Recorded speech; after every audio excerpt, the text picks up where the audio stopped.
Hello and welcome to FandomWire, I'm James and I'm going to be talking about the Phase 4 lineup that was just announced at San Diego Comic-Con. So before I get into this, I want to say I will probably be butchering some people's names and I don't mean any offense by it, and I'm going to go through this in chronological order. So to start off with, we're getting Black Widow in May of 2020 and it is being directed by Kate Shortland. David Harbour, Florence Pugh, Oti Fagbenle and Rachel Weisz have been cast in the movie and Taskmaster is confirmed to be the villain. And then there's some good news for Captain America fans because Falcon and the Winter Soldier is coming to Disney Plus in fall of 2020. Zemo, who first appeared in Captain America Civil War as the villain, will be reappearing with his iconic comics mask. And then in November of that same year, Eternals is coming out and it is being directed by Chloe Zhao.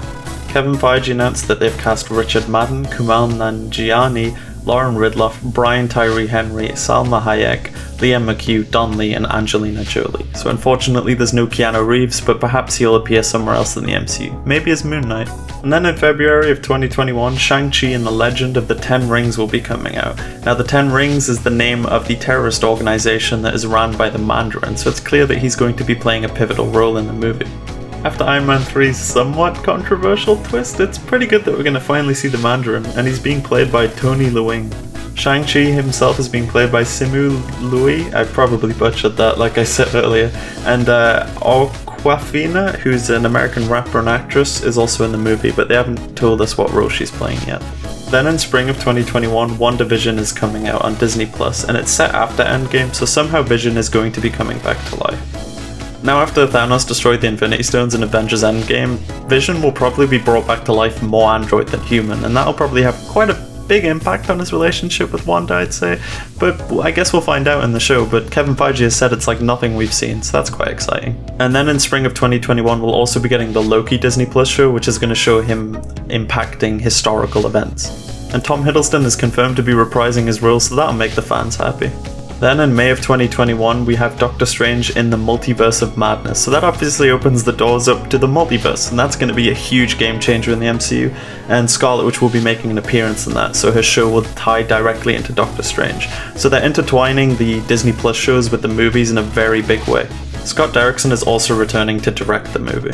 Then in fall of 2021 we're going to be getting the Hawkeye Disney Plus show, which is incredibly exciting because the logo that they unveiled looks extremely similar to Matt Fraction's Comic Runs logo, and Kate Bishop will be appearing, and so it's likely that they're going to tell the story of Hawkeye passing the mantle on. And then there's one of the biggest announcements that came out of the panel, which is Thor Love and Thunder. Now this is the fourth Thor movie, which means he's the first character in the MCU to have a fourth movie, and it's going to show Natalie Portman returning to take the mantle of Thor whilst Valkyrie looks for a queen, and that means that she's looking for a partner, so they're revealing her to be LGBT. And Taika Waititi is returning to direct, and Hemsworth will be making an appearance in the movie, so that's November 2021. And then we have the What If animated show coming to Disney Plus, and Jeffrey Wright is going to be voicing the Watcher in that. So this is based on the comic series, or it's at least inspired by it, and it's going to be telling us stories in the MCU with slight changes. So maybe something like, what if Red Skull had beat Captain America, that sort of stuff. What would have happened? What would the impact be?